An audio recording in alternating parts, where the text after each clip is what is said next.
All right, let's talk about the first half of 2025. It was supposed to go one way, but as we just saw from corporate earnings, the real story is a whole lot more interesting. Today, we're digging into the numbers to see what's really going on.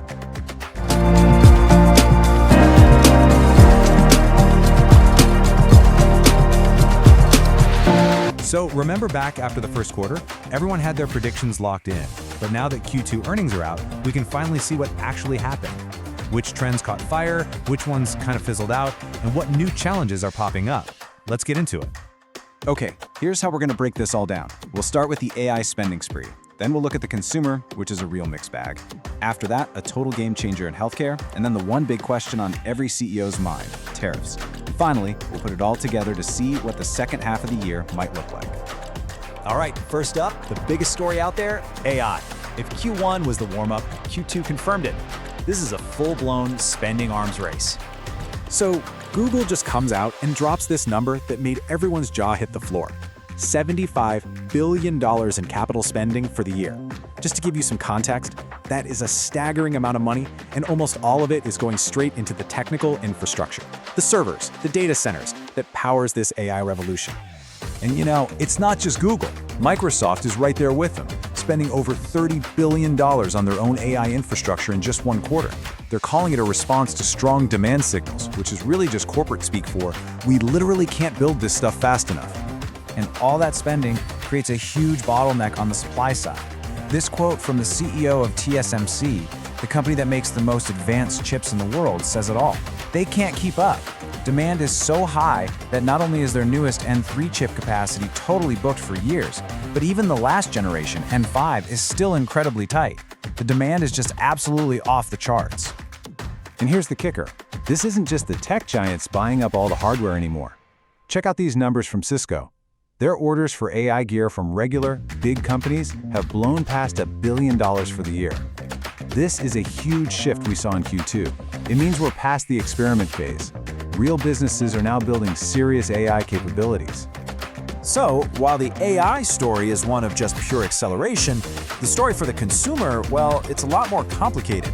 If Q1 hinted at a split, Q2's earnings reports really drew a sharp line in the sand. We've got clear winners and losers here. I mean, just look at this contrast. On one side, you've got a value-focused place like Walmart, and their global e-commerce just exploded by 25%. People are clearly hunting for deals and convenience. But on the flip side, luxury brands like L'Oreal actually saw sales shrink in key markets like North Asia. It tells you that a lot of discretionary spending is really getting squeezed. And you can actually see this same pattern playing out in China's banking sector. This data from ICBC, which is one of the world's biggest banks, shows a really clear shift. They're lending less to individuals and more to corporations. It kind of hints at a bigger economic strategy, one focused on building up businesses over boosting personal spending right now. All right, now for a sector with a much clearer trend. If there was one story from Q1 that just went into overdrive in Q2, it's this one, the GLP-1 drug juggernaut. We're talking about a class of drugs that are just completely reshaping the entire pharmaceutical landscape. The numbers here are just wild. Look at Novo Nordisk. Their overall obesity care sales shot up 47% in a year. And check out the shift. Sales of their new drug, Wegovy, jumped 64%, while their older drug just plummeted. The entire market is sprinting towards the newest, most effective treatments at an incredible speed. And it's not a one-company show. Not at all. Their main rival, Eli Lilly, is riding the exact same wave. A 38% jump in revenue year over year.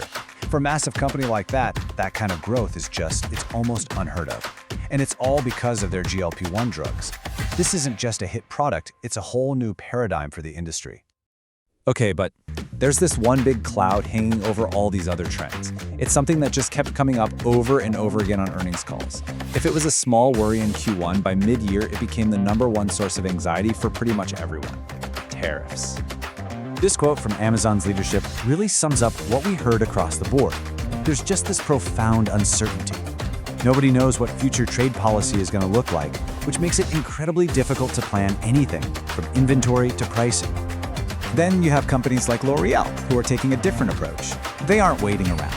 They're convinced the impact is coming and it's going to get worse. So their whole strategy is about figuring out how to absorb those costs themselves. They're basically bracing for a financial hit. For a company like the drug maker AbbVie, this is a really critical point.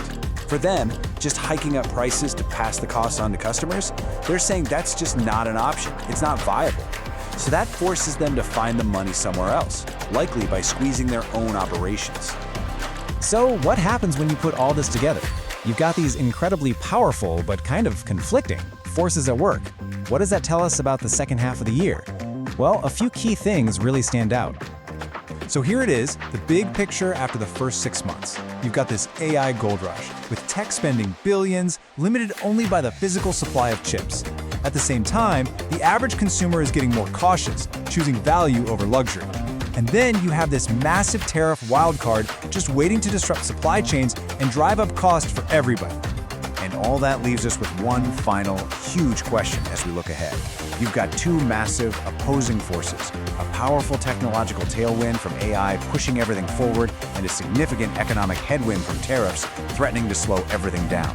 So which one is going to win? Will the AI boom be strong enough to power through the drag? That is the story to watch for the rest of 2020.